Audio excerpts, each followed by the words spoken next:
We are going to continue reading I Am Malala, the Young Readers Edition, on page 123, chapter 22, Omens. That summer I turned 15. Many girls are married off by that age, and many boys have already left school to support their families. I was lucky. I would get to stay in school as long as I wanted, and as long as there was peace. Well, relative peace. The bomb blasts were down to only 2 or 3 a year, and you could pass by the Green Square without seeing the aftermath of a Taliban killing spree. But true peace seemed like nothing more than a memory, or a hope. This birthday felt like a turning point for me. I was already considered an adult. That happens at age 14 in our society. But it was time for me to take stock, to think about my future. I knew for certain now that I wanted to be a political leader.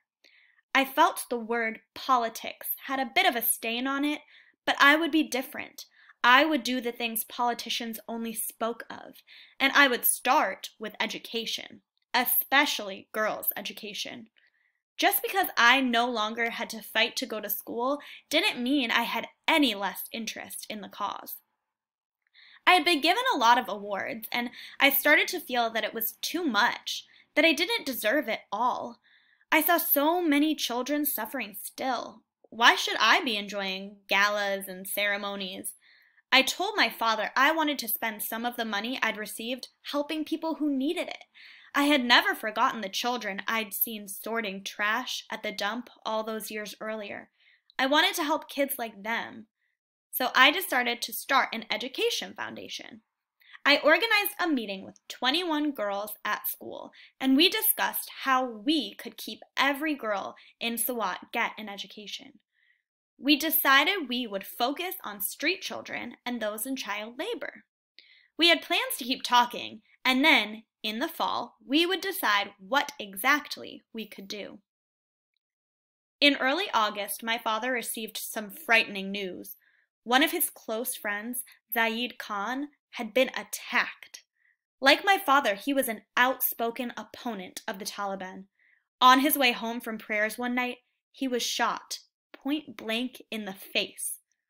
When my father got the news, he fell to his knees. It was as if he had been shot. We were both on the Taliban list, he finally confessed to my mother. People were just wondering which of us would be first. Although we had been told that the Taliban had fled, there was still violence in the valley. Whereas before, anyone in the region who happened to be caught in the crossfire was in danger. Now, the threat was mostly to those who had spoken against the Taliban in the past and who were continuing to campaign for peace. By some miracle, Zaid Khan survived. After that, though, I noticed a change in my father. He started to vary his routine each day. One day he would go to the primary school first thing in the morning. Another day he would go to the girls' school, and the next to the boys'. And before he stepped inside, he looked up and down the street 4 or 5 times to be sure he wasn't being followed. At night he would come to my room pretending he was there to say goodnight. But he was actually checking to make sure all my windows were locked.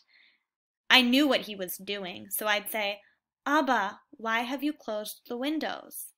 He'd reply, "Jani, I've closed the windows because I want you to be safe." If the Taliban had wanted to kill me, I told him, they should have done it in 2009. That was their time. He would shake his head at me and say, "No, you should be safe." My room was big and at the front of the house, and it had many windows. I did worry sometimes that a person could climb over the boundary wall and jump into my room. I also worried constantly that someone had forgotten to lock the gate, so after the rest of the family was asleep, I would tiptoe outside and check the lock. All that fall, odd things happened. Strangers came to the house asking my father questions about his friends and his family.